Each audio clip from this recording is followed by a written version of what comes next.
Mamma mia! Salut les amis et bienvenue dans cette nouvelle vidéo consacrée à Ruby. Alors dans cette vidéo, on va voir tout simplement les opérateurs logiques. Ok?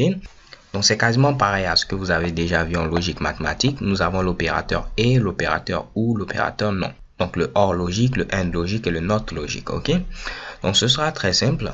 Au niveau ici des conditions, généralement, vous avez besoin de pouvoir tester plusieurs conditions à la fois. Je vais mettre par exemple au niveau d'une variable A la valeur 5. Au niveau ici d'une variable B, la valeur 6. Notons que j'aurais bien pu écrire ici A, B comme ceci et donner directement mes valeurs. Par exemple, je mets dans A 3 et dans B, je vais mettre ici 9. Si je valide, dans A, j'ai bel et bien 3 et au niveau de B, j'ai ici 9. Ok? Donc, ce que je vais faire, c'est quoi? Je vais faire deux tests. Je vais vérifier est-ce que A est inférieur ou égal à 5 et je veux vérifier également est-ce que B est supérieur à 6. Donc, je vais mettre ici et. Donc, pour mettre le et logique, il faut mettre deux fois le et commercial ou deux fois l'SPLUET. Donc, et également, est-ce que B est supérieur ou égal ici à 6? Donc, tu vas me vérifier cette condition-là. Donc, je vais enlever le if et je vais avoir simplement comme réponse soit un true, soit un false. Donc, on vérifie. Est-ce que A est inférieur ou égal à 5? 3 est bel et bien inférieur ou égal à 5. Donc, check et bam.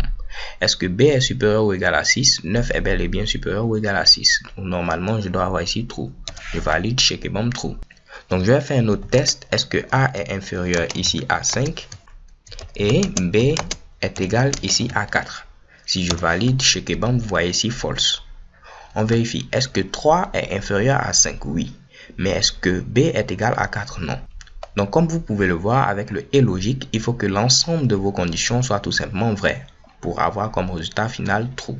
Dès que l'une des conditions retourne false, automatiquement au résultat final, vous aurez ici false. Donc, c'est un peu comme si on disait, pour être le major de sa promotion, il faut faire assez d'exercices et il faut bien suivre en classe. Donc, si vous faites assez d'exercices et vous ne suivez pas en classe, vous ne serez pas major de promotion par rapport à notre phrase. Ou bien, si vous suivez bien en classe mais vous ne faites pas assez d'exercices, dans ce cas également, vous ne serez pas major. Il faudra à la fois suivre bien en classe et faire assez d'exercices. C'est le fameux et logique. On va voir maintenant le ou logique.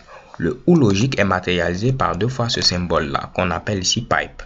Ok, donc je vais vérifier est-ce que A est égal à 5 ou est-ce que B est supérieur ici à 4. Donc par rapport au ou, il faut que simplement l'une des conditions soit vraie pour qu'on ait ici true. Donc c'est le même exemple. Pour être major de sa promotion, il faut soit suivre en classe ou il faut faire beaucoup d'exercices. Donc, si vous suivez, vous serez major. Si vous faites beaucoup d'exercices, vous serez major. Si vous faites les deux, tant mieux, vous serez encore super major. Vous serez toujours major. Ok? Donc là, vu que A n'est pas égal à 5, mais B est bel et bien supérieur à 4, donc on aura ici true. Parce que l'une des conditions est vraie. Si je mets deux conditions qui sont vraies, par exemple ici, est-ce que A est inférieur ou égal à 5? Oui. 3 est bel et bien inférieur ou égal à 5. Ou ici, B est supérieur à 4. Mes deux conditions sont vraies, j'aurai ici tout simplement true. Ok? Donc le et logique c'est deux fois le et commercial, le ou logique c'est deux fois le pipe. On va terminer avec le non logique qui est le plus simple. En effet, le non logique vous permet d'avoir l'inverse de ce que vous avez comme booléen. Si vous avez true, il vous retourne false. Si vous avez false, il vous retourne true. Donc si je mets ici non logique, pour mettre le non logique c'est le point d'exclamation, non true, il va vous retourner ici false. Si vous mettez ici non false, il va vous retourner ici true. Donc, si vous le donnez true, il vous retourne false. Si vous le donnez false, il retourne ici true. Donc, si je vais vérifier, par exemple, est-ce que A est égal à 5?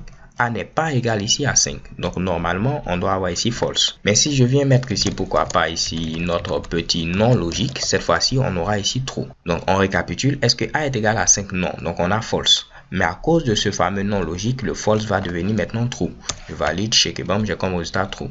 En effet, c'est comme si on avait dit, est-ce que A n'est pas ici égal à 5? Et check et bam, A n'est pas égal à 5. Alors les gars, c'est tout pour cette vidéo. J'espère que vous l'avez apprécié. On a vu le ou logique, le et logique et le non logique. So thank you guys for watching. Don't forget to subscribe. Have a nice day. Peace.